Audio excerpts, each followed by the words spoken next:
قل يا عبادي الذين أسرفوا على أنفسهم لا تقنطوا من رحمة الله وقولوا قولا سديدا يصلح لكم أعمالكم ويغفر لكم ذنوبكم ومن يطع الله ورسوله فقد فاز فوزا عظيما.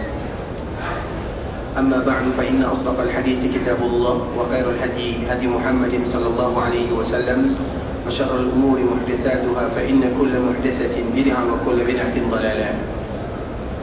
إخوة الإسلام, saudara kaum muslimin, para tetamu Allah rahimani wa rahimakumullah. Alhamdulillah, Allah subhanahu wa ta'ala kembali memberikan kemudahan kepada kita bersama untuk bisa duduk di taman di antara taman-taman surga yang ada di dunia, di Masjid Rasulullah sallallahu alaihi wasallam, dan itu merupakan di antara karunia kasih sayang yang luar biasa dari Allah subhanahu wa ta'ala kepada kita sebagai hambanya. Sehingga di antara kewajiban yang kita lakukan adalah bagaimana terus berusaha menjadi hamba yang bersyukur kepada Allah subhanahu wa ta'ala. Walaupun kita sadar bahwa sebanyak apapun ibadah yang kita lakukan, sekuat apapun kita bersyukur kepada Allah, tidak akan pernah membalas nikmat yang Allah subhanahu wa ta'ala berikan kepada kita bersama. Sehingga ikhwatul Islam, Allah subhanahu wa ta'ala bercerita tentang Nabi Ibrahim di dalam suratul Nahl. Surat Nahl yang kita kenal dengan suratul Nahl, para ulama mereka mengatakan surat Nahl ini disebut dengan suratul Ni'mah, berbicara tentang surat nikmat, karena semua ayat di dalam surat An-Nahl berbicara tentang nikmat-nikmat Allah subhanahu wa ta'ala. Di awalnya Allah subhanahu wa ta'ala mengatakan, wa in ta'uddu ni'matallahi la tuhsuha. Berapa banyak pun usaha yang kalian lakukan untuk menghitung nikmat Allah, kalian tidak akan pernah sanggup untuk menghitungnya. Kemudian di akhir surat Allah bercerita tentang Nabi Ibrahim. Inna Ibrahima kana ummah qanita hanifa wa lam yakun minal musyrikin. Allah subhanahu wa ta'ala menceritakan tentang Nabi Ibrahim. Nabi Ibrahim itu adalah ibarat seorang umat. Artinya Nabi Ibrahim itu hanya satu orang saja, tapi dia sama dengan sebuah umat yang sangat luar biasa. Qanita, Nabi Ibrahim itu adalah orang yang selalu tunduk beribadah kepada Allah. Kemudian Nabi Ibrahim adalah orang yang beriman kepada Allah. Kemudian ayat berikutnya, apa sifat Nabi Ibrahim? Syakiran li an'umi. Di antara salah satu sifat Nabi Ibrahim adalah orang yang pandai bersyukur li'an'umihi, terhadap nikmat-nikmat Allah subhanahu wa ta'ala. Kalau kita perhatikan ayat ini ikhwatul Islam, ni'mah, ni'matun, jamaknya bisa jadi jamaknya adalah ni'am, bisa jadi jamaknya adalah an'um. Kalau jamaknya ni'am, itu menunjukkan nikmat yang banyak sekali, disebut dengan jamak kasrah kalau di dalam bahasa Arabnya. Kalau an'um itu jamak qillah namanya, artinya sedikit saja. Nah, kalau kita perhatikan ayat ini, Allah subhanahu wa ta'ala mengatakan tentang Nabi Ibrahim, syakiran li an'umi, disebut dengan an'um. Artinya Nabi Ibrahim adalah orang yang paling mulia, adalah orang yang bersyukur kepada Allah subhanahu wa ta'ala. Seorang Nabi yang diceritakan di dalam Al-Quran begitu banyak. Dia merupakan kakeknya Nabi SAW. Namun walau demikian, Nabi Ibrahim hanya bisa bersyukur terhadap sedikit nikmat yang Allah berikan kepadanya. Kalau seandainya demikian dengan Nabi Ibrahim, bagaimana dengan kita? Artinya kita bersyukur kepada Allah tidak akan pernah bisa menyamai nikmat yang Allah subhanahu wa ta'ala berikan kepada kita bersama. Yang kita lakukan terlalu sedikit dan yang Allah berikan terlalu banyak kepada hambanya. Namun walau demikian ikhwatul Islam, kita tetap ingin selalu bersyukur terhadap apa yang Allah subhanahu wa ta'ala berikan kepada kita. Dan di antara bentuk syukur yang paling kuat, yang paling berat adalah bagaimana kita selalu beribadah kepada Allah. Artinya orang yang beribadah itulah mereka yang bersyukur sesungguhnya. Tapi orang yang jauh dari Allah, walaupun siang dan malam mereka mengatakan Alhamdulillah, tapi mereka tidak bersyukur yang sesungguhnya. Karena bersyukur dengan Alhamdulillah, dengan kata-kata, semua kita bisa melakukannya. Bersyukur itu ada tiga: dengan hati, mengakui nikmat yang ada dari Allah subhanahu wa ta'ala.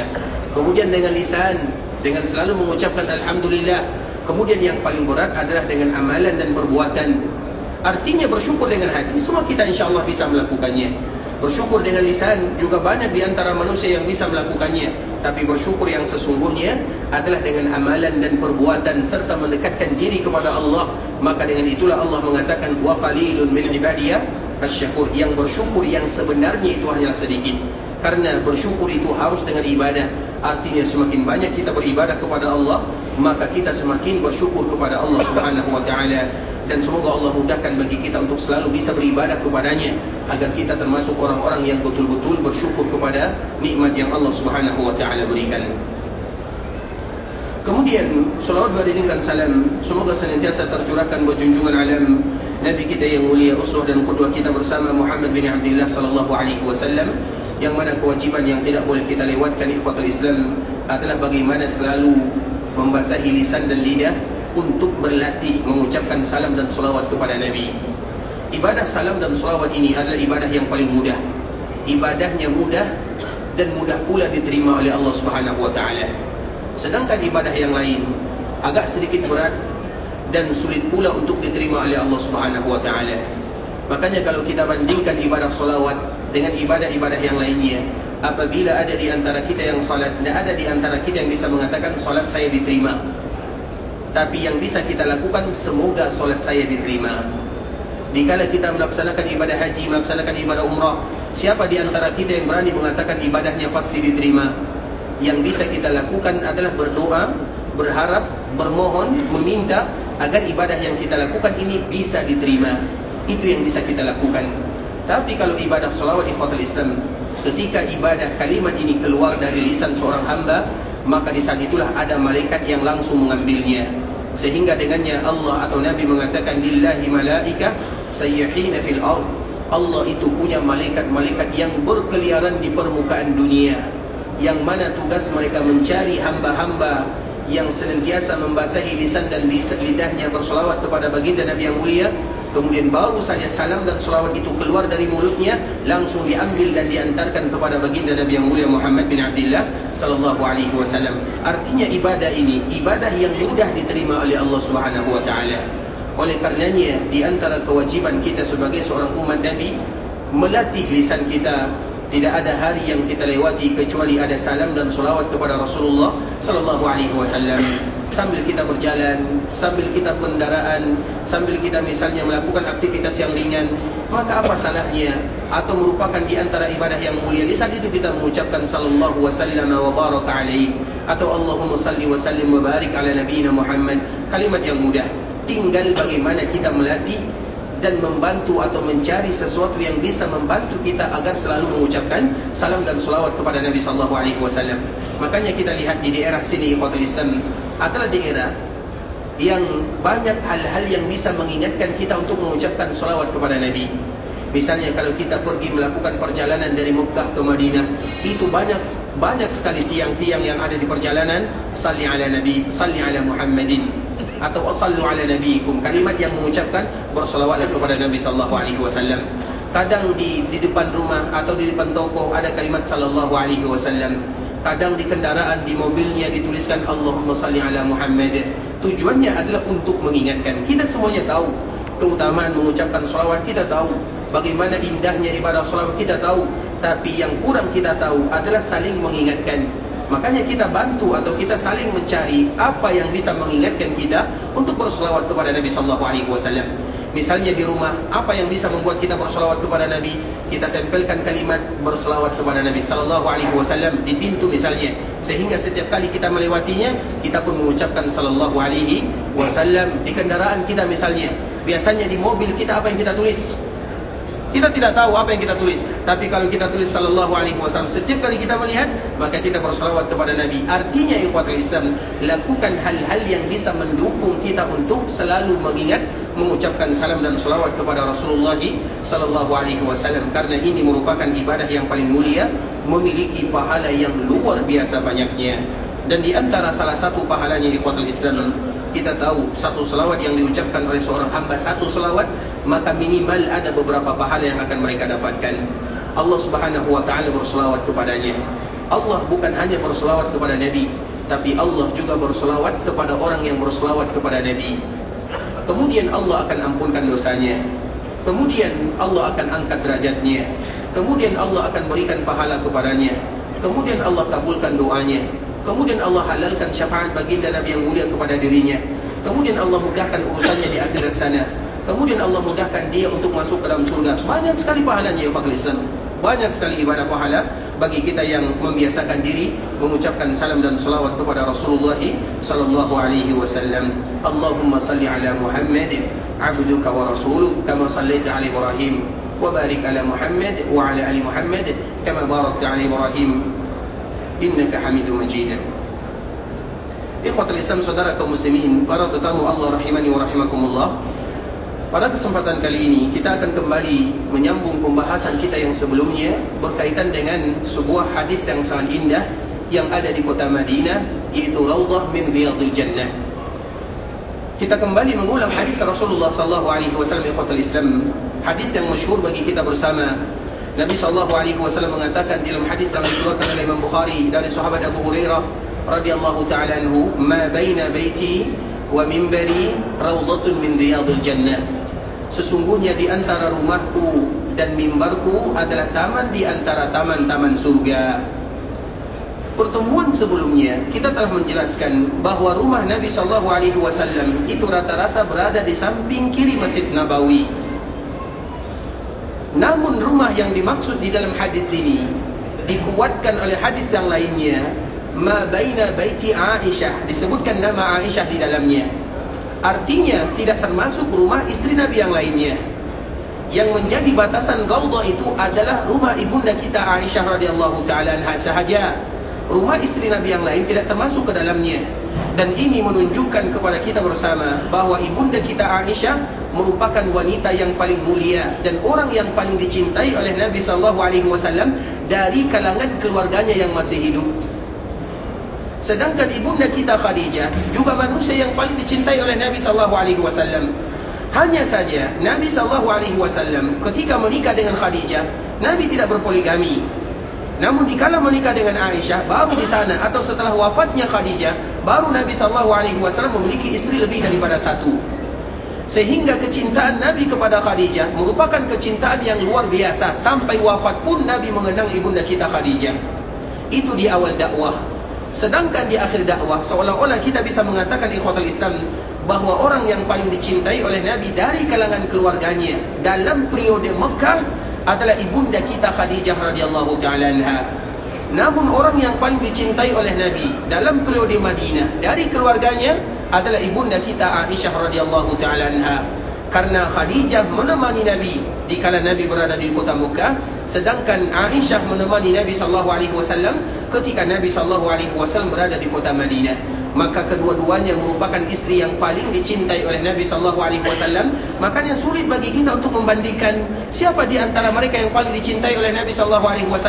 Maka pertanyaan ini merupakan pertanyaan yang sulit, karena kedua-duanya dicintai oleh Nabi. Namun kecintaan mereka berada dalam masa yang berbeza. Yang satu di masa Mekah, yang satu di masa Madinah. Kemudian ikhwatul Islam, di dalam hadis ini, di antara salah satu yang menunjukkan bagaimana kemuliaan ibunda Aisyah radhiyallahu taala anha, rumahnya merupakan tempat yang dicintai oleh Rasulullah sallallahu alaihi wasallam, yang mana Nabi sallallahu alaihi wasallam sangat suka berada di rumah ibunda kita Aisyah radhiyallahu taala anha. Seolah-olah Nabi betah dengan ibunda kita Aisyah. Makanya Nabi sallallahu alaihi wasallam pernah mengadu kepada Allah karena Nabi punya istri lebih daripada satu. Tapi kecintaan Nabi SAW sulit dilupakan untuk ibunda kita Aisyah. Iya, mungkin masalah keadilan Nabi tetap adil, karena Nabi adalah orang yang paling adil. Tapi kalau masalah hati Nabi SAW tidak pernah terpisahkan dari ibunda kita Aisyah radhiyallahu taala anha. Sehingga ikhwatul Islam, di antara bentuk kecintaan Nabi kepada Aisyah, bahwa semua para sahabat yang ada di kota Madinah, mereka tahu kalau wanita yang paling dicintai oleh Nabi adalah Aisyah radhiyallahu taala anha. Sehingga apabila ada sahabat yang ingin berkunjung dan memberikan hadiah kepada Nabi, maka mereka menunggu dulu giliran Nabi dikala Nabi berada di rumah Aisyah. Kita tahu Nabi SAW malam ini di rumah Aisyah, keesokan harinya di rumah Hafsah, kemudian di rumah Ummu Salamah, kemudian di rumah Ummu Habibah. Nabi SAW adil, pembagiannya sangat adil. Nah, para sahabat Nabi, kalau Nabi berada di rumah para istri yang lainnya, mereka tidak datang memberikan hadiah kepada Nabi SAW. Tapi apabila Nabi sudah berada di rumah Aisyah, di saat itulah mereka datang berbondong-bondong memberikan hadiah kepada Nabi. Kenapa demikian? Karena mereka tahu kalau Nabi sangat sayang kepada Aisyah, sehingga apabila Aisyah atau Nabi berada di rumahnya, maka mereka memanfaatkan kesempatan tersebut. Sampai-sampai ikhwatul Islam, para istri yang lain mereka protes kepada Nabi, "Ya Rasulullah, beritahukan kepada sahabatmu, kalau mereka ingin memberikan hadiah kepadamu, jangan tunggu kalau giliranmu hanya di rumah Aisyah saja. Kalau seandainya mereka atau engkau berada di rumah kami, juga perintahkan kepada mereka untuk memberikan hadiah." Tapi itu tidak bisa dilakukan oleh Nabi SAW, karena itu dikembalikan kepada para sahabat yang memberikan hadiah kepada Nabi SAW. Artinya mereka sangat betul-betul mencintai dan mengetahui bagaimana cinta Nabi kepada Aisyah radhiyallahu ta'ala anha.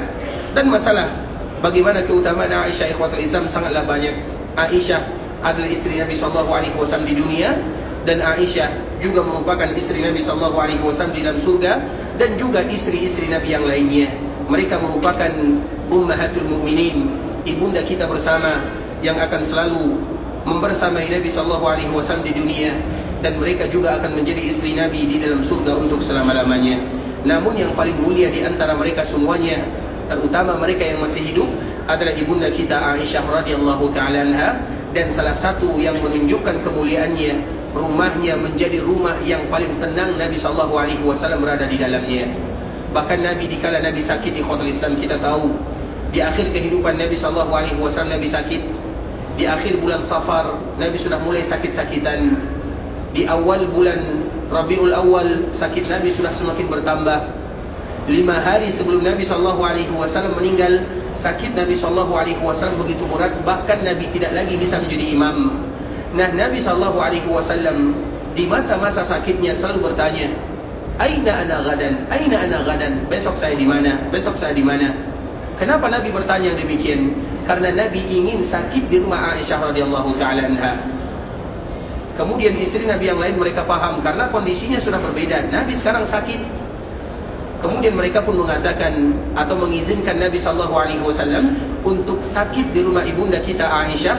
Bahkan Nabi pun wafat di pangkuan ibunda kita Aisyah radhiyallahu ta'ala anha. Makanya Aisyah mengatakan, "Inna min ni'amillahi alaihi." Sesungguhnya di antara nikmat Allah yang diberikan kepada diriku, bahwa Nabi SAW tuwuffiya fi baiti wa fi yaumi. Apa kata Aisyah? Sesungguhnya Nabi SAW wafat di rumahku, dan wafat di hariku, dan wafat wa baina nahri wa sihri. Dan Nabi SAW wafat di antara daguku dan di antara dadaku. Artinya dalam pelukan ibunda kita Aisyah radhiyallahu ta'ala anha, Nabi SAW wafat. Kemudian apa sambungannya? Wa anna Allah jama'a baina riqi wa riqihi. Dan sesungguhnya tidaklah Nabi wafat kecuali Allah kumpulkan air liurku dan air liur Nabi SAW. 4 ini ikhwatul Islam merupakan kenikmatan yang Aisyah bangga dengannya. Artinya itu menunjukkan bagaimana senangnya Nabi SAW wafat, dan bagaimana Nabi wafat di pangkuan ibunda kita Aisyah radhiyallahu ta'ala anha. Tidaklah Nabi melakukan yang demikian karena Nabi SAW begitu sayang kepada ibunda kita Aisyah radhiyallahu ta'ala anha. Makanya di antara salah satu keutamaan ibunda kita Aisyah, bahwa rumahnya menjadi batasan daripada raudhah. Sehingga dengan itu pula lah Nabi SAW mengatakan dalam hadis yang lain, "Wa ma bainal mimbar wa baina baiti Aisyah raudhatun min riyadil jannah." Sesungguhnya di antara mimbar dan rumah Aisyah adalah taman di antara taman-taman surga. Artinya hadis ini, ma baina baiti, di antara rumahku. Rumah ini belum jelas rumah yang mana, karena rumah Nabi banyak di kota Madinah. Tapi di dalam riwayat yang lain diperkuat, ma bainal mimbar wa ma baina baiti Aisyah. Artinya diperkuat, ternyata rumah yang dimaksud oleh Nabi SAW adalah rumah ibunda kita Aisyah radhiyallahu ta'ala anha. Kemudian ikhwatul Islam, kita kembalikan kepada hadis Nabi SAW, ma baina baiti wa mimbari raudhatun min riyadil jannah. Di antara rumahku dan mimbarku. Kita telah membahas tentang rumah Nabi SAW atau rumah Aisyah, yang itu merupakan batasan daripada raudhah. Sekarang kita membahas lagi tentang mimbar Nabi SAW. Dan mimbar Nabi SAW adalah mimbar yang tidak ada lagi. Bukan hanya mimbar saja ikhwatul Islam, banyak peninggalan Nabi SAW. Peninggalan Nabi SAW bukan berarti kaum muslimin mereka tidak menjaga peninggalan Nabi SAW. Namun banyak peristiwa-peristiwa yang terjadi kepada kaum muslimin. Bahkan kadang-kadang kaum muslimin mereka berada di bawah titik yang paling bawah. Sehingga ketika mereka berada di titik yang paling bawah, maka banyak peninggalan Nabi SAW hilang diambil musuh, hilang terbakar, hilang karena terjadinya peperangan, hilang banyak sekali hilang ikhwatul Islam. Nabi SAW banyak sekali memiliki peninggalan. Nabi meninggalkan bajunya, Nabi meninggalkan pedangnya, Nabi meninggalkan baju besinya, Nabi meninggalkan sandalnya. Banyak peninggalan Nabi SAW. Dan Nabi SAW juga meninggalkan masjidnya, Nabi SAW juga meninggalkan mimbarnya. Banyak sekali peninggalan Nabi. Tapi Imam Ibnu Katsir rahimahullahu ta'ala di dalam kitabnya Al-Bidayah, seorang imam yang kita tahu, seorang imam Ibnu Katsir yang memiliki kitab yang sangat luar biasa. Dan di antara kitabnya yang pertama adalah Al-Bidayah, kitab sejarah yang paling luar biasa. Dan yang kedua adalah Tafsirul Quranul Azim, yang mana semua kaum muslimin memakainya. Seorang ulama yang meninggal pada tahun 747 Hijriah, Imam Ibnu Katsir. Banyak levelnya. Level dia itu adalah level para ulama, karena abad ini merupakan abad keemasan bagi kaum muslimin. Dia pun mengatakan di dalam kitabnya Al-Bidayah bahwa rata-rata peninggalan Nabi SAW itu sulit sekarang untuk membuktikan bahwa itu merupakan peninggalan Nabi SAW. Sebenarnya ikhwatul Islam, kalau ada peninggalan Nabi, kita sangat bangga. Kalau ada peninggalan Nabi, kita sangat bangga dengannya. Tapi yang menjadi permasalahan, apakah itu betul-betul peninggalan Nabi atau bukan? Karena untuk menentukan peninggalan Nabi di zaman sekarang ini, itu sangat sulit. Jangankan di zaman kita, yang jaraknya dari Imam Ibnu Katsir itu sudah hampir 8 atau 7 abad. Di zaman Imam Ibnu Katsir saja, yang hidup pada abad ke-8 Hijriah, dia mengatakan di dalam kitabnya, sekarang sulit bagi kita menentukan mana peninggalan Nabi SAW. Bukan berarti tidak ada, tapi sulit untuk menentukan. Kalau ada, kita mengucapkan Alhamdulillah, ini peninggalan Nabi SAW, ini punya Nabi SAW, kita bangga dengannya. Tapi permasalahannya, apakah ini betul-betul peninggalan Nabi? Maka itu butuh proses yang sangat panjang. Harus ada sanadnya, harus ada dasarnya, harus dibahas dengan kajian yang ilmiah. Kalau tidak ada, bisa jadi itu peninggalan yang lain. Bisa jadi peninggalan ini, bisa jadi peninggalan itu. Kenapa demikian ikhwatul Islam? Karena sulit menentukannya. Dan salah satunya adalah mimbar Nabi SAW. Mimbar Nabi itu tidak ada lagi di dunia.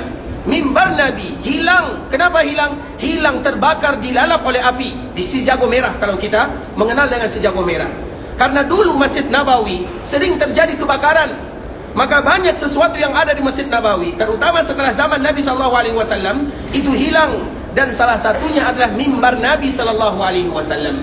Dan semua kaum muslimin mereka sepakat bahwa mimbar Nabi yang Nabi berdiri di atasnya, yang terbuat dari kayu, itu tidak ada lagi mimbar Nabi. Sampai sekarang tidak ada lagi yang namanya mimbar Nabi SAW.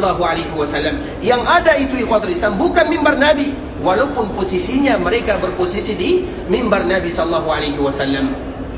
Makanya tadi disebutkan oleh Imam Ibnu Katsir rahimahullahu ta'ala tentang peninggalan Nabi, salah satunya adalah mimbar. Karena mimbar ini ikhwatul Islam bukan mimbar sembarangan. Mimbar ini spesial. Mimbar Nabi SAW tidak sama dengan mimbar yang lain. Tapi sayang, seribu sayang, mimbar Nabi SAW sudah tidak ada. Walaupun mimbar Nabi sudah tidak ada, nanti Allah kembali akan bangkitkan dia. Dan nanti akan kita jelaskan bagaimana kemuliaan dan kelebihan mimbar Nabi SAW. Kemudian ikhwatul Islam, kita kembalikan kepada hadis Nabi SAW. Ma baina baiti wa mimbari raudhatun min riyadil jannah. Di antara mimbarku, di antara rumahku dan mimbarku adalah taman di antara taman-taman surga.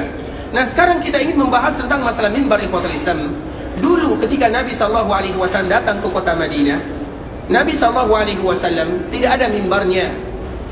Dan mimbar itu sebagaimana yang sebelumnya kita sebutkan, mimbar itu artinya adalah sesuatu yang tinggi. Jadi mimbar itu artinya sesuatu yang tinggi. Makanya kita lihat kaum muslimin, mimbar mereka sangat tinggi. Sehingga apabila ada mimbar mereka yang berbeda bentuknya dengan mimbar Nabi, maka itu juga tidak menjadi masalah. Artinya tidak mesti mimbar kaum muslimin sama persis dengan mimbar Nabi SAW. Karena memang mimbar itu tujuannya adalah untuk menyampaikan informasi maklumat, agar mereka yang nanti diberikan amanah untuk berbicara kepada kaum muslimin, mereka tidak oleh kaum muslimin dan suara mereka sampai kepada kaum muslimin. Itu tujuannya. Makanya apabila ada mimbar di masjid-masjid kaum muslimin yang mimbarnya mirip dengan mimbar Nabi atau sifatnya sama dengan mimbar Nabi, maka itu bagus.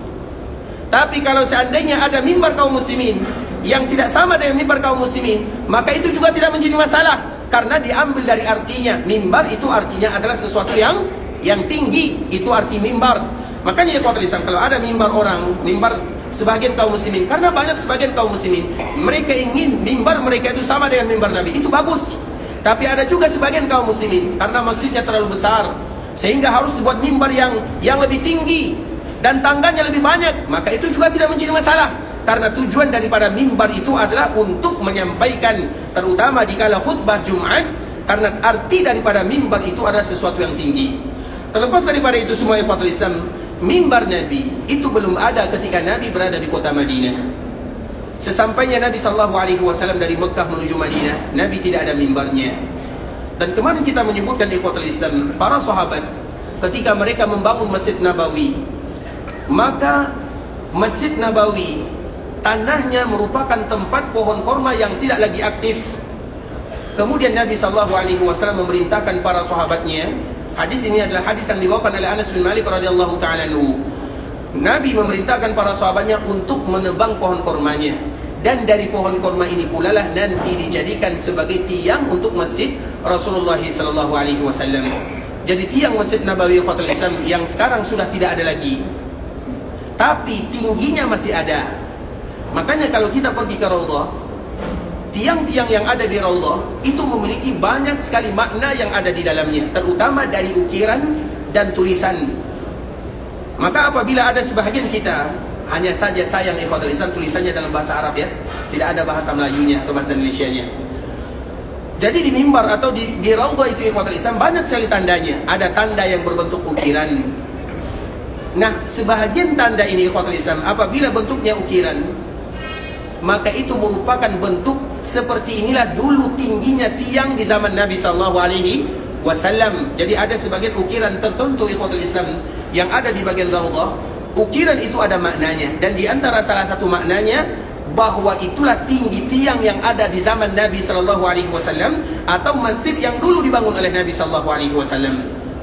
Kemudian ada lagi bacaannya, karena di dalam tiang-tiang yang ada di Raudhah itu ada tempat-tempat yang Nabi SAW memiliki sejarah di sana.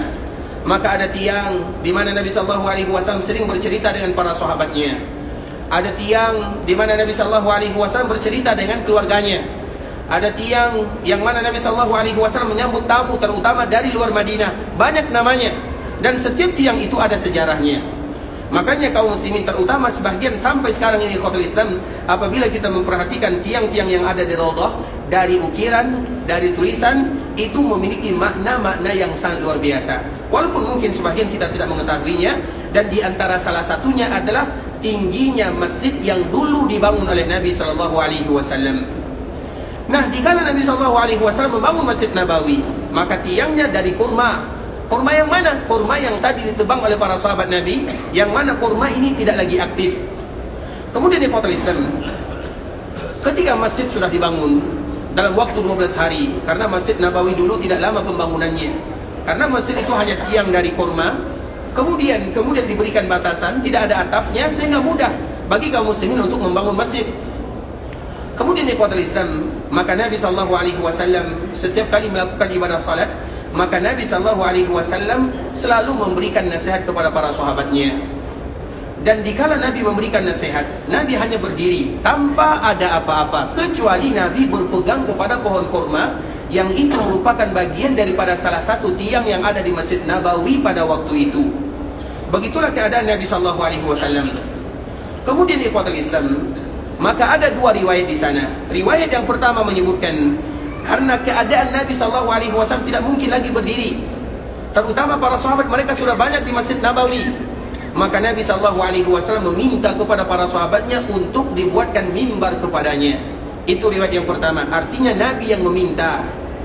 Riwayat yang kedua, ketika Nabi SAW sedang berkhutbah, menyampaikan mau'izah, tazkirah, kuliah, maka dilihat oleh salah seorang wanita yang berasal dari Madinah, dari Ansar. Kemudian dia menawarkan diri kepada Nabi SAW, menawarkan kepada Nabi, ya Rasulullah, aku memiliki salah seorang budak atau pembantu yang dia merupakan ahli di dalam masalah kayu-kayuan, artinya dia ahli di dalam memahat. Maukah aku buatkan untukmu mimbar? Artinya Nabi ditawarkan untuk dibuatkan mimbar untuk dirinya. Maka dikala mendengarkan ini ikhwatul Islam, Nabi SAW mengiyakan. Ketika Nabi mengatakan iya, maka di saat itulah mimbar dibuat oleh wanita yang tadi menawarkan kepada Nabi SAW. Maka diperintahkan budaknya atau diperintahkan pembantunya. Maka pembantu ini mencari kayu. Dan mimbar Nabi itu adalah mimbar yang sangat sederhana. Maka pembantu ini mencari kayu yang ada di hutan. Madinah dulu ikhwatul Islam, di pinggir-pinggirnya, karena Madinah itu juga termasuk daerah yang banyak hutannya, artinya juga ada suburnya. Kemudian ikhwatul Islam, maka dia mencari mimbar atau kayunya dari hutan, kayu yang tidak ada durinya. Disebutkan oleh sebahagian riwayat ikhwatul Islam bahwa mimbar Nabi itu terbuat dari kayu hutan yang tidak berdiri, yang tidak berduri. Kemudian dibawa, kemudian dari itulah mimbar Nabi SAW dibuat oleh anak buah atau pembantu dari wanita yang berasal dari Madinah ini. Kemudian ikhwatul Islam, mimbar Nabi terdiri dari 3 anak tangga. Kadang-kadang Nabi berdiri di tangga yang kedua, kadang juga berdiri di tangga yang ketiga. Sehingga ikhwatul Islam, apabila ada sebahagian masjid kaum muslimin, kalau seandainya mereka tidak punya mimbar, apakah sah bagi mereka untuk melakukan khutbah? Sah atau tidak? Sah, tidak menjadi masalah, karena itulah yang dulu dilakukan oleh Nabi. Jadi ada mimbar atau tidak ada mimbar, itu tidak termasuk ke dalam syarat atau rukun kita berkhutbah. Karena khutbah itu yang penting adalah saling mengingatkan kaum muslimin. Dan Nabi dulu di awal berada di kota Madinah, Nabi juga tidak ada mimbarnya. Mimbar Nabi itu baru ada setelah beberapa lama saatnya Nabi SAW berkhutbah tanpa mimbar. Kemudian ikhwatul Islam, setelah mimbar Nabi SAW selesai, maka mimbar Nabi diletakkan di dalam Masjid Nabawi. Ketika mimbar Nabi diletakkan di dalam Masjid Nabawi, maka tentu Nabi memanfaatkan mimbar ini untuk berdiri. Dan biasanya Nabi SAW berdiri ikhwatul Islam di atas mimbar, dan Nabi memegang tongkat. Biasanya Nabi SAW memegang tongkat. Atau sebahagian riwayat, terutama di kala-kala sangat di masa-masa yang genting ikhwatul Islam, Nabi SAW bertelekan di atas pedangnya. Dan itu bebas ikhwatul Islam, terutama di zaman sekarang kita ini. Alhamdulillah kita lihat sebagian kaum muslimin, imam-imamnya atau khatibnya, setiap kali mereka berkhutbah, maka mereka memegang tongkat. Dan itu memang belum pernah dilakukan oleh Rasulullah SAW. Kemudian ikhwatul Islam, Nabi SAW pun mulai berdiri berkhutbah kepada para sahabatnya. Dan di sini punya cerita yang sangat indah yang selalu kita sampaikan ikhwatul Islam.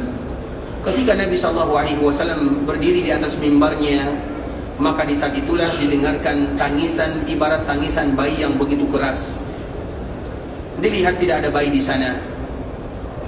Ternyata yang menangis itu ikhwatul Islam, karena dulu sebelum Nabi berdiri di atas mimbar, Nabi senantiasa bertelekan atau memegang pohon kurma yang tadi dijadikan sebagai tiang masjid. Karena ketika Nabi berdiri, maka Nabi memegangnya. Kenapa Nabi memegangnya? Karena Nabi berdirinya kadang lama, kadang sebentar. Dan biasanya ikhwatul Islam, Nabi SAW kalau berdiri bukan untuk khutbah, maka Nabi berdirinya sangat lama, terutama di dalam memberikan nasihat kepada para sahabatnya. Bahkan Nabi pernah berceramah. Makanya orang yang paling bagus ceramahnya, bahasanya, kekuatannya adalah Rasulullah SAW. Berapa lama Nabi berceramah? Pernah Nabi berceramah ikhwatul Islam setelah subuh sampai zuhur. Nabi berceramah dan tidak satu pun para sahabat kecuali mereka mendengarkan dengan antusias. Kalau kita baru 30 menit sudah hilang ya. Artinya ikhwatul Islam, coba bayangkan dari subuh sampai zuhur. Kemudian jedahnya salat zuhur. Karena pembahasan Nabi pada waktu itu berkaitan dengan cerita akhir zaman. Kemudian ikhwatul Islam, setelah zuhur disambung lagi sampai asar. Kemudian salat asar. Kemudian disambung lagi. Coba bayangkan, dari subuh sampai maghrib Nabi SAW berceramah. Nabi adalah orang yang paling kuat berceramahnya, paling bagus bahasanya, dan tidak ada satupun sahabat Nabi SAW kecuali pernah mendengarkan yang demikian. Makanya ikhwatul Islam, ternyata masalah ini sebahagian daerah mereka masih kuat untuk melakukannya. Makanya kami pernah bertemu dengan salah seorang sahabat kami, teman kami di kampus, yang satu angkatan dengan kami. Kami dari jenjang S1, S2 sampai S3, kami satu kelas lah kalau bahasa kitanya. Kami pernah bertanya tentang keadaan yang ada di daerahnya. Biasanya di daerah kita ada ceramah, ada khutbah, ada ceramah, ada kuliah, ada daurah, ataupun istilah-istilah yang lainnya. Maka kami pun bertanya, apakah di negara kalian ada juga seperti ini? Maka dia mengatakan iya. Kalau di daerah kami biasanya kalau ada daurah itu dimulai dari waktu duha jam 8, selesainya jam 4 sore. Dan itu setiap hari kalau ada daurah. Itulah daurahnya yang sesungguhnya. Artinya apa yang dilakukan oleh Nabi, walaupun tidak sekuat Nabi, tapi masih ada sebahagian daerah yang mereka bisa melakukannya. Kalau di daerah kita biasanya daurah itu dari maghrib sampai isya, atau bisa jadi hanya 2 jam, maksimal 3 jam lah. Kalau sudah 4 jam, itu bukan daurah lagi namanya, itu tidur sama-sama. Artinya sulit sekali untuk bertahan ikhwatul Islam. Dan kita juga tidak kuat. Tapi ternyata perkara yang pernah dilakukan oleh Nabi masih dilakukan di sebahagian negara. Dan itu kami langsung bercerita dengan teman kami yang kita satu angkatan dan memang kami mengenalnya. Artinya ikhwatul Islam, kita kembalikan kepada Nabi SAW. Nabi SAW kalau berceramah lama, terutama pembahasan yang penting. Apalagi di awal-awal Nabi berada di kota Madinah. Ketika Nabi SAW berada di kota Madinah, di awal itu sangat penting ikhwatul Islam. Karena di sana Nabi SAW harus menyusun strategi. Di mana orang-orang Quraisy, mereka tidak membiarkan Nabi SAW, walaupun Nabi sudah hijrah ke kota Madinah, tapi mereka tetap mengintai Nabi SAW.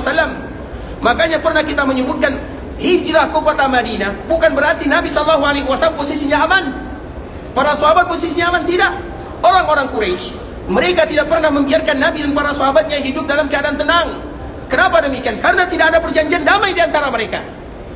Sehingga apabila tidak ada perjanjian damai, maka bebas. Kaum muslimin, mereka belum kuat, belum banyak jumlahnya.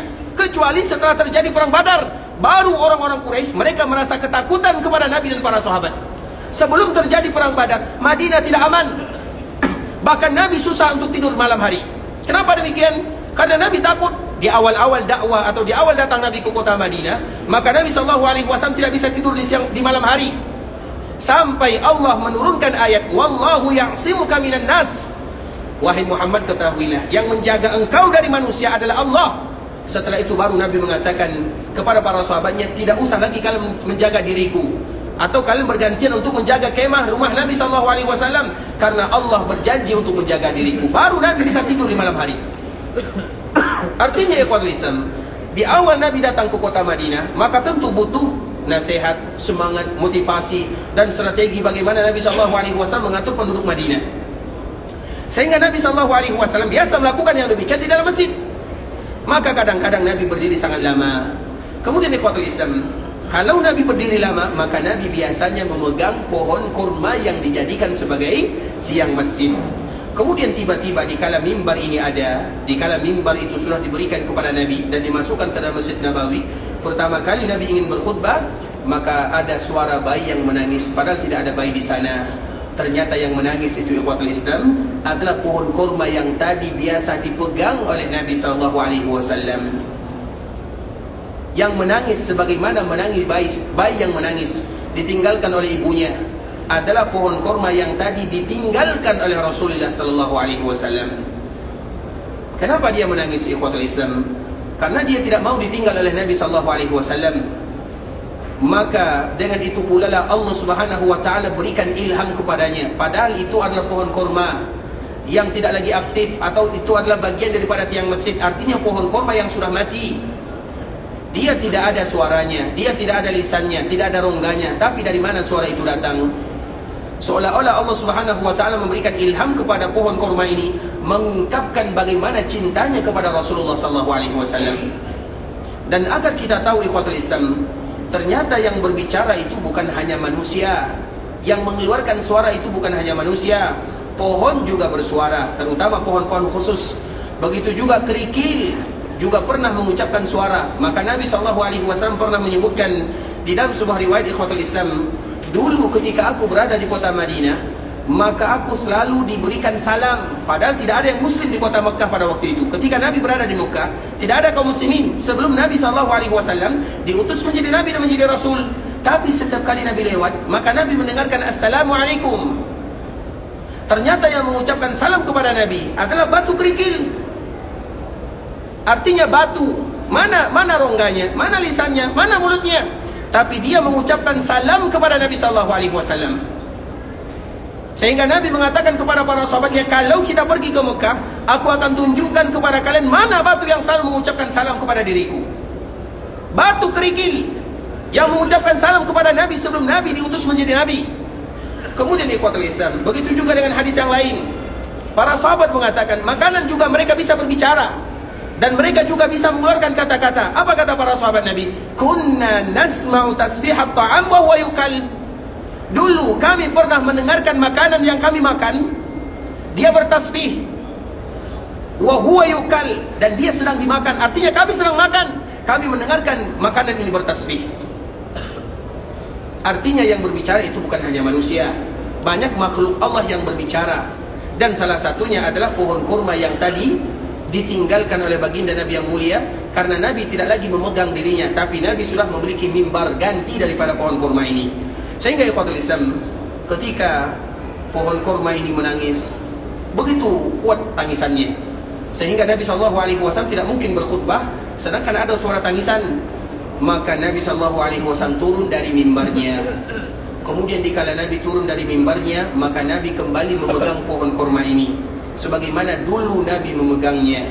Ketika pohon kurma ini dipegang ikhwatul Islam, maka di saat itulah suara pohon kurma ini mulai hilang sedikit demi sedikit, ibarat anak yang kembali diberikan ASI oleh ibunya, hilang suaranya sedikit demi sedikit, yang pada akhirnya tidak lagi didengarkan suara tangisan. Dan Nabi mengatakan, kalau seandainya aku tidak melakukan yang demikian, maka pohon kurma ini akan menangis sampai hari kiamat, karena terlalu cinta kepada Rasulullah sallallahu alaihi wasallam. Dia tidak mau berpisah dengan Nabi sallallahu alaihi wasallam. Artinya yang mencintai Nabi itu ikhwatul Islam bukan hanya manusia saja, tetapi banyak makhluk-makhluk yang mereka mencintai Rasulullah sallallahu alaihi wasallam. Sehingga apabila ada manusia yang mereka tidak cinta kepada Nabi, maka Nabi tidak butuh kepadanya. Karena ketika kita mencintai Nabi, yang butuh mencintai Nabi itu kita, bukan Nabi. Itu poin yang harus kita ingat baik-baik. Ketika kita mencintai Nabi, mempelajari sunnah Nabi, mempelajari sejarah Nabi, mempelajari agama Nabi, Nabi tidak butuh, tapi kita yang butuh. Karena kalau kita tidak mencintai Nabi, maka banyak orang yang mencintai Nabi. Kalau ada manusia atau manusia tidak mencintai Nabi, maka makhluk lain akan mencintai Nabi SAW. Artinya ternyata dalam mencintai Nabi, yang butuh cinta tersebut adalah kita yang mencintai Rasulullah SAW. Ternyata dikala kita mencintai Nabi, manfaatnya kembali kepada kita, dan dikala tidak mencintai Nabi, mudaratnya juga kembali kepada kita. Bukan kepada Nabi mudaratnya, dan juga bukan kepada Nabi manfaatnya, tapi kepada orang yang mencintai Rasulullah SAW. Artinya ikhwatul Islam, itu merupakan sejarah mimbar Nabi SAW, yang mana pertama kali Nabi SAW berdiri atas mimbarnya, maka didengarkan tangisan bayi. Ternyata yang menangis itu adalah kurma yang selalu dipegang, atau pohon kurma yang selalu dipegang oleh Rasulullah SAW. Kemudian ikhwatul Islam, maka Nabi SAW semenjak mimbar itu ada, di sanalah Nabi SAW berdiri. Kemudian mimbar ini ikhwatul Islam, sebagaimana tadi yang kita sebutkan, mimbar Nabi itu tidak kekal, tidak abadi. Artinya mimbar Nabi ini hilang, lenyap, terbakar oleh api. Dan bukan hanya mimbar saja, Masjid Nabawi pun semuanya terbakar oleh api. Kemarin kita menyebutkan mungkin ada 5 atau 6 kali Masjid Nabawi itu sudah terbakar ikhwatul Islam. Dan salah satunya yang pertama kali adalah terbakarnya mimbar Nabi SAW. Sehingga mimbar Nabi tidak ada lagi di saat ini, tidak lagi mimbar Nabi SAW. Tapi anehnya, mimbar Nabi ini merupakan mimbar yang luar biasa. Kenapa demikian? Karena hadis ini. Jadi hadis ini ikhwatul Islam, sambungannya, ma baina baiti wa mimbari raudhatun min riyadil jannah. Di antara rumahku dan mimbarku adalah taman di antara taman-taman surga. Sambungan hadis ini, wa mimbari ala haudi, itu sambungannya. Apa artinya? Di antara rumahku dan mimbarku adalah taman di antara taman-taman surga. Dan mimbarku, kata Rasulullah SAW, ala haudi, mimbarku berada di telagaku. Telaga Nabi SAW, kita tahu telaga itu tidak ada di dunia. Haud Nabi SAW itu adalah perkara yang berkaitan dengan akhirat. Kita ulang lagi ikhwatul Islam, al-haud, telaga Nabi, itu adalah perkara akhirat, bukan perkara dunia. Nah, mimbar Nabi di dunia tidak ada, tapi nanti di akhirat akan kembali ada. Jadi seolah-olah memberikan pelajaran kepada kita bersama ikhwatul Islam, bahwa mimbar Nabi ini walaupun hilang, terbakar, tapi nanti di akhirat akan dikembalikan oleh Allah Subhanahu wa taala membersamai Nabi sallallahu alaihi wasallam. Karena Nabi sallallahu alaihi wasallam mengatakan, "Wa mimbari," dan mimbarku ini, mimbar yang dipakai oleh Nabi sallallahu alaihi wasallam, ala haudi, akan selalu bersamaku sampai di telagaku. Mimbar itu sudah hilang. Tapi nanti sallallahu alaihi wasallam dikala Nabi berada di telaga, maka di saat itulah Nabi berdiri di atas mimbarnya. Mimbar ini akan selalu bersama Nabi sallallahu alaihi wasallam. Di dunia mimbar bersama Nabi, di akhirat mimbar juga bersama Nabi. Artinya ikhwatul Islam, mimbar ini termasuk di antara makhluk yang akan dibangkitkan oleh Allah Subhanahu wa taala. Makanya kemarin kita menyebutkan raudhah. Apa makna raudhah? Raudhatun min riyadil jannah. Apa artinya?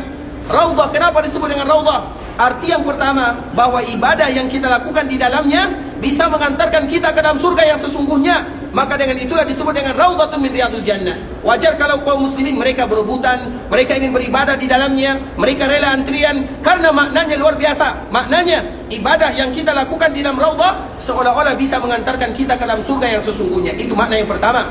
Makna yang kedua, bahwa dikala kita berada di dalam raudhah, kita akan tenang, nyaman, beribadah kepada Allah Azza wa Jalla. Lega hati kita, perasaan kita akan tenang, sebagaimana tenangnya kita berada di taman-taman surga.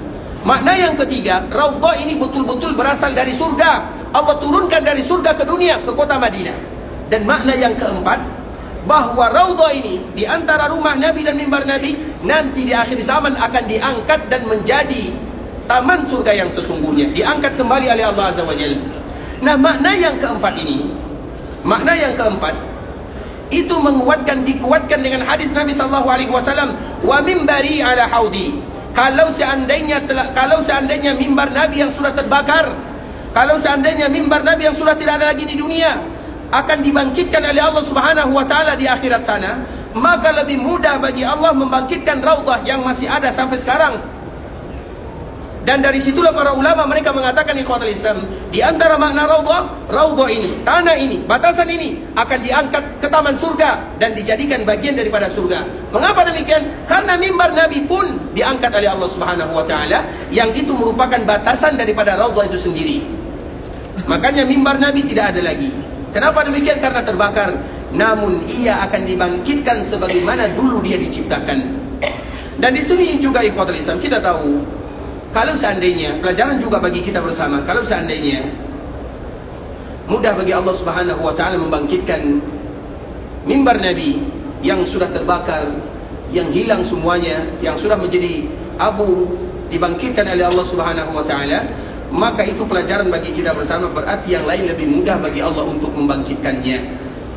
Dan agar kita tahu ikhwatul Islam, bahwa semua kita akan dibangkitkan oleh Allah Subhanahu wa taala. Itu juga di antara pelajaran yang bisa kita ambil. Kalau seandainya mimbar Nabi kembali dibangkitkan oleh Allah, maka kita juga akan dibangkitkan oleh Allah Subhanahu wa taala. Dan mimbar Nabi ini ikhwatul Islam, dikala dibangkitkan, di mana dia akan berada? Posisi yang pertama, mimbar Nabi akan menemani Nabi di telaganya. Telaga Nabi itu yang mana ikhwatul Islam? Telaga Nabi itu disebut dengan haudun. Dan haudun itu adalah telaga yang berasal dari surga. Airnya berasal dari surga. Dan kita tahu di dalam surga itu banyak sekali sungai-sungai yang ada di dalamnya. Makanya Allah Subhanahu wa taala menyebutkan anharum. Ada sungai min ma, dari air biasa. Ada sungai yang terbuat dari susu. Ada sungai yang terbuat dari khamar. Ada sungai yang terbuat dari madu. Dan ayat susunan ini ikhwatul Islam, Allah susun sedemikian rupa indahnya. Sungai yang terbuat dari air biasa, karena biasanya air itu lebih banyak dari yang lainnya. Kemudian sungai dari susu, karena susu lebih banyak dari yang lainnya, tapi lebih sedikit dari air. Kemudian sungai dari khamar, karena khamar itu lebih sedikit dari susu. Kemudian sungai dari madu, karena madu itu lebih sedikit daripada khamar. Nah, ayat yang serupa juga disebutkan susunannya oleh Allah Subhanahu wa taala dalam surah An-Nahl. Surat An-Nahl yang tadi kita bicarakan, surat An-Nahl adalah surat yang berbicara tentang nikmat Allah Subhanahu wa taala. Allah awali nikmatnya dengan air, kemudian susu, kemudian khamar, kemudian madu, sesuai dengan susunan ayat ini. Dan itulah sungai-sungai yang ada di dalam surga. Sungai itu banyak sekali ada dalam surga. Dan salah satu kenikmatan yang terindah yang ada dalam surga adalah sungai. Setiap kali Allah berbicara tentang surga, maka Allah mengatakan tajri min tahtihal anhar, bahwa di bawahnya ada sungai-sungai yang begitu banyak. Dan sungai itu ikhwatul Islam merupakan di antara keindahan untuk melengkapkan kesempurnaan yang ada di dalam surga. Tapi sungai yang paling indah adalah sungainya Rasulullah SAW. Sungai Nabi adalah sungai yang paling indah di antara sungai-sungai yang ada. dan sungai Nabi itulah dinamakan dengan Al-Kautsar. Jadi Kautsar itu ikhwatul Islam adalah nama sungai yang dihadiahkan oleh Allah kepada Nabi sallallahu alaihi wasallam. Mengapa Allah hadiahkan Nabi dengan sungai Kautsar? Karena Nabi sallallahu alaihi wasallam memiliki keturunan anak laki-laki, namun semua anak laki-lakinya wafat dikala mereka masih kecil. Dan kita tahu ikhwatul Islam, ini secara sambungan ya. Kalau misalnya kita punya anak laki-laki, kemudian anak laki-laki kita itu menikah, nama anak laki-laki kita misalnya, nama kita misalnya Muhammad, nama anak kita misalnya Abdullah. Kemudian Abdullah ini menikah, lahir anaknya. Anaknya lahir, namanya Ahmad. Maka Ahmad ini namanya adalah Ahmad bin Abdullah bin Muhammad. Artinya namanya tetap sampai kepada kita bersama. Tapi kalau anak kita perempuan, kemudian dia menikah, misalnya nama anak kita misalnya Khalilah misalnya. Khalilah ini dia menikah, kemudian lahir anaknya bernama Ahmad. Maka Ahmad ini tidak lagi dinasabkan kepada ibunya, tapi dinasabkan kepada ayahnya. Ayahnya ini dinasabkan kepada kakeknya, sehingga nama kita tidak ada lagi di dalamnya. Dari segi penyebutan nama, bisa dipahami? Nah, anak Nabi Qasim, Abdullah, Ibrahim semuanya meninggal. Yang tersisa putri Nabi ada 4. Yang melahirkan keturunan hanya 2. Yang pertama Zainab. Zainab anaknya adalah Umamah, ayahnya adalah Abul As. Abul As ini keponakannya Khadijah. Jadi Umamah ini namanya adalah Umamah binti Abil As. Abil As ini dinasabkan kepada kakeknya, kepada ayahnya, bukan kepada Nabi SAW. Makanya tidak ada orang yang mengatakan Umamah binti Zainab binti Rasulullah SAW, karena tidak ada wanita atau tidak ada anak yang dinasabkan kepada wanita di dunia kecuali satu sahaja, yaitu Isa bin Maryam. Satu-satunya orang yang dinasabkan kepada laki-laki atau laki-laki yang dinasabkan kepada ibunya hanya Ibnu Maryam, yaitu Isa bin Maryam. Sisanya kita dinasabkan kepada orang tua kita, kepada ayah kita. Begitu juga Fatimah. Fatimah ini ikhwatul Islam, Zainab dia punya anak satu Umamah, yang mana itu juga cucu Nabi SAW. Kemudian Fatimah dia punya anak 5, Hasan, Husain, Muhsin, Ummu Kulsum, Zainab. Jadi cucu Nabi SAW ada 6. Jadi cucu Nabi ada 6, bukan 2. Cucu Nabi ada 6. 1 dari Zainab, 5 dari Fatimah. Nah sekarang misalnya kita ambil misalnya Hasan. Hasan siapa namanya? Hasan bin Ali. Apakah boleh bagi kita mengatakan Hasan bin Fatimah? Boleh atau tidak? Boleh-boleh saja. Kalau seandainya itu tradisi, tapi itu tidak ada tradisinya. Tradisi orang dulu sampai tradisi zaman kita semuanya dinasabkan kepada ayahnya. Makanya Hasan namanya Hasan bin Ali bin Abi Thalib. Hilang nama Nabi SAW di sana. Sehingga dengan yang demikian ikhwatul Islam, maka orang-orang Quraisy menjadikan ini sebagai celaan bagi Nabi SAW. Dan itu sesuatu yang wajar. Ketika kita punya anak perempuan, kita juga ingin punya anak laki-laki. Ketika kita punya anak laki-laki, kita juga ingin punya anak perempuan. Nah, Nabi SAW punya anak laki-laki, punya anak perempuan. Hanya saja putra-putra Nabi mereka meninggal dikala mereka masih kecil. Dan tentu ada hikmah di sana. Kenapa putra Nabi semuanya meninggal? Di antara hikmahnya disebutkan oleh Imam Ibnu Hajar Al-Asqalani. Yang pertama, karena biasanya para nabi apabila mereka punya anak laki-laki, maka anaknya juga menjadi nabi. Ibrahim siapa anaknya? Ada 3, tapi 2 di antara mereka jadi nabi, yaitu Ismail, Ishak. Ishak siapa nama anaknya? Banyak anaknya. Dan salah satu anaknya namanya adalah Yakub. Yakub itu ada seorang nabi. Setelah Yakub itu ada 12 orang anaknya. Salah satunya menjadi nabi yang bernama Yusuf. Kemudian begitu seterusnya. Nabi SAW adalah nabi yang terakhir.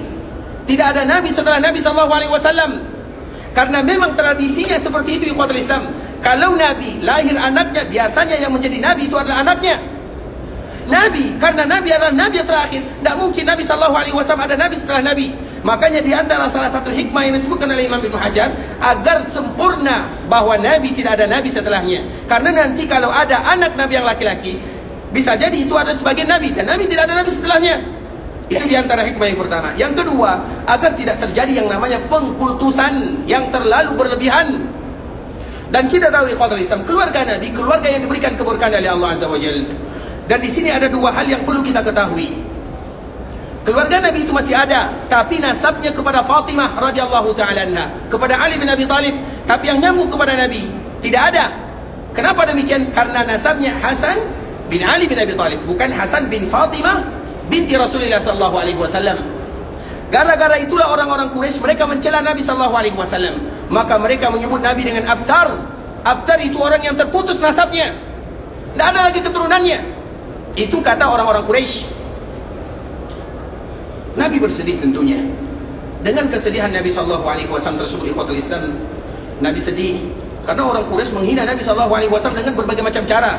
Dihinanya Nabi dari segi nasabnya, dari segi semua segi dihina Nabi sallallahu alaihi wasallam. Salah satunya dari nasab Nabi sallallahu alaihi wasallam. Maka dengan itulah ikhwatul Islam, Allah menghadiahkan kepada Nabi sebuah surat yang sangat luar biasa. Inna a'tainakal kautsar. Kami berikan kepadamu Kautsar, sungai yang paling indah yang ada di surga. Fasalli li rabbika wanhar. Maka salatlah dan berkorbanlah untuk Allah Subhanahu wa taala. Inna syani'aka huwal abtar. Wahai Muhammad, kamu jangan sedih. Yang abtar itu bukan kamu. Yang abtar itu adalah mereka. Mereka yang tadi menghina Nabi sallallahu alaihi wasallam. Apa gunanya mereka punya banyak anak kalau mereka tidak beribadah kepada Allah? Nabi sallallahu alaihi wasallam walaupun anak laki-lakinya meninggal, namun nasab Nabi sallallahu alaihi wasallam masih bersambung dari Fatimah, dan semua mereka beribadah kepada Allah Azza wa Jalla. Jadi yang abtar itu bukan kamu wahai Muhammad, mereka. Inna syani'aka huwal abtar. Yang abtar itu musuhmu, bukan kamu. Bisa dipahami sampai di sini? Itu merupakan hadiah dari Allah Subhanahu wa taala kepada Rasulullah sallallahu alaihi wasallam. Sehingga semua keturunan Nabi sallallahu alaihi wasallam, karena keluarga Nabi itu banyak, keluarga Nabi dari Hasan, keluarga Nabi dari Husain, keluarga Nabi dari Aqil, keluarga Nabi dari Abbas, banyak keluarga Nabi sallallahu alaihi wasallam. Dan keluarga Nabi masih ada, banyak keluarga Nabi. Ahlul bait Nabi sallallahu alaihi wasallam masih banyak. Sehingga ikhwatul Islam, apabila ingat, ini ada dua sisi yang harus kita pahamkan baik-baik. Apabila ada keluarga Nabi yang mereka mengatakan dirinya keluarga Nabi, maka tidak boleh bagi kita banyak bertanya. Akui mereka keluarga Nabi sallallahu alaihi wasallam. Oh, kenapa demikian? Kenapa demikian? Itu bukan urusan kita. Ketika mereka mengatakan kami keluarga Nabi, maka kita katakan kalian keluarga Nabi sallallahu alaihi wasallam. Ustaz, bagaimana kalau mereka berdusta? Kalau mereka berdusta itu urusan mereka, bukan urusan kita. Dan keluarga Nabi, kalau ada di antara mereka yang tidak diakui, mereka juga tidak menginginkan pengakuan dari orang-orang. Cukuplah darah mereka menyambung kepada darah Nabi sallallahu alaihi wasallam, selesai. Karena keluarga Nabi biasanya di antara salah satu sifatnya ikhwatul Islam, mereka selalu menyembunyikan identitasnya. Dan keluarga Nabi yang paling banyak itu ada di kota Madinah. Kita ulang lagi ikhwatul Islam, keluarga Nabi itu banyak di kota Madinah. Kenapa demikian? Bahkan suatu kampung ikhwatul Islam, kampung itu semuanya, kampung yang tidak jauh dari sini. Dan kita selalu menyebutkan, kita tahu Masjid Bani Salimah ya. Mari kita sebutkan Masjid Bani Salimah, Masjid Qiblatain. Masjid Qiblatain itu namanya Masjid Bani Salimah. Di depannya ada sebuah perkampungan yang besar, padat penduduknya. Dia tidak jauh dari Khandak. Kita pernah melewati Khandak ya, ada Khandak, Masjid Khandak. Kita pernah melewatinya. Jalan di situ kanan kiri itu rata-rata mereka keluarga Nabi sallallahu alaihi wasallam. Jadi keluarga Nabi itu paling banyak di kota Madinah, tapi jarang di antara mereka yang mengatakan kami keluarga Nabi, karena mereka ingin memuliakan Nabi sallallahu alaihi wasallam dan juga untuk menjaga dirinya. Karena apabila mengatakan keluarga Nabi, ada tugas yang sangat berat bagi diri mereka, terutama untuk menjaga nama wibawa Rasulullah sallallahu alaihi wasallam. Sehingga ikhwatul Islam, ada hadis yang selalu kita sebutkan, Nabi sallallahu alaihi wasallam mengatakan, Allahumma man zalama ahlal madinati wa akhafahum fa akhifu alaihi la'natullahi wal malaikati wan nasi ajma'in. Ya Allah, barang siapa yang menzalimi penduduk Madinah atau membuat mereka takut, maka tanamkan rasa takut di dalam hatinya. Kemudian untuknya laknat dari Allah, malaikat dan manusia, dan Allah tidak menerima amal ibadahnya. Kenapa demikian? Karena bisa jadi penduduk Madinah yang kita zalimi itu adalah keluarganya Rasulullah sallallahu alaihi wasallam. Kalau mereka tidak keluarga Nabi, maka mereka berasal dari keluarga Ansar. Kalau mereka tidak keluarga Ansar, maka mereka berasal dari keluarga Muhajirin. Kalau mereka tidak keluarga Muhajirin, maka mereka berasal dari keluarga sahabat Nabi radhiyallahu taala anhum ajma'in. Bisa dipahami ya? Nah, artinya ikhwatul Islam, Nabi sallallahu alaihi wasallam keturunannya sampai akhir zaman akan ada. dan yang kita kenal dengan Imam Mahdi, yang mana dia juga merupakan keturunan Rasulullah SAW. Tapi jalurnya dari Fatimah semuanya. Gara-gara inilah salah satu penyebab kenapa surah Al-Kautsar ini diturunkan kepada Rasulullah SAW adalah hadiah dari Allah. Kenapa kita membahas tentang Kautsar? Karena Kautsar ini ada hubungannya dengan telaga Nabi. Makanya tadi kita menyebutkan wa mimbari ala haudi, telagaku ada di mimbarku. Nabi mengatakan ma baina baiti wa mimbari raudhatun min riyadil jannah wa mimbari ala haudi. Sesungguhnya di antara rumahku dan mimbarku adalah taman di antara taman-taman surga, dan mimbarku ada di telagaku. Telaga Nabi dengan Kautsar itu sesuatu yang tidak bisa dipisahkan hubungannya. Dan hubungannya insyaAllah besok kita akan kembali menyambungnya. Dan semoga Allah Subhanahu Wa Taala memudahkan bagi kita untuk kembali membahas tentang masalah telaga Rasulullah SAW yang kuat hubungannya dengan Al-Kautsar.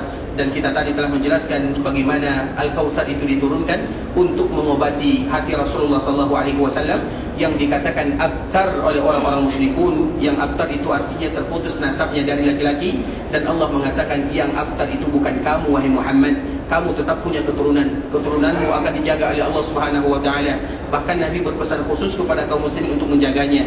Dan nanti insyaAllah akan kita panjang atau kita akan bahas panjang lebar biiznillah ta'ala. Ikhwatul Islam, saudara kaum muslimin, para tetamu Allah rahimani wa rahimakumullah. Sampai di sini pembahasan yang bisa kami jelaskan. Yang benar dari Allah Subhanahu Wa Taala, yang salah dari diri kami pribadi karena kurangnya ilmu kami, karena kebodohan, kejahilan, ketidaktahuan, dan kami mohon dimaafkan. Kalau ada kata-kata yang salah, kalimat-kalimat yang kurang tepat, bahasa-bahasa yang kurang bagus, kami mohon dimaafkan. Dan semoga Allah Subhanahu Wa Taala mengampunkan dosa kita bersama. Allah Subhanahu Wa Taala menerima amal ibadah kita. Allah Subhanahu Wa Taala kabulkan semua doa dan permintaan kita. Kalau ada di antara kita yang ingin melaksanakan ibadah umrah, semoga umrahnya dijadikan umratan mabrurah wa sa'yan mashkura wa dhanban maghfura.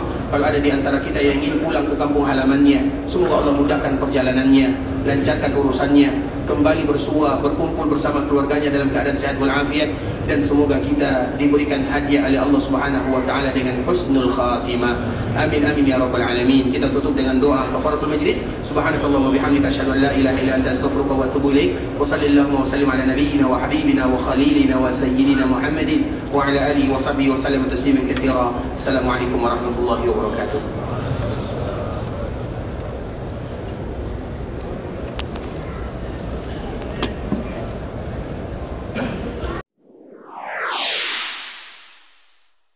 قل يا عبادي الذين أسرفوا على أنفسهم لا تقنطوا من رحمة الله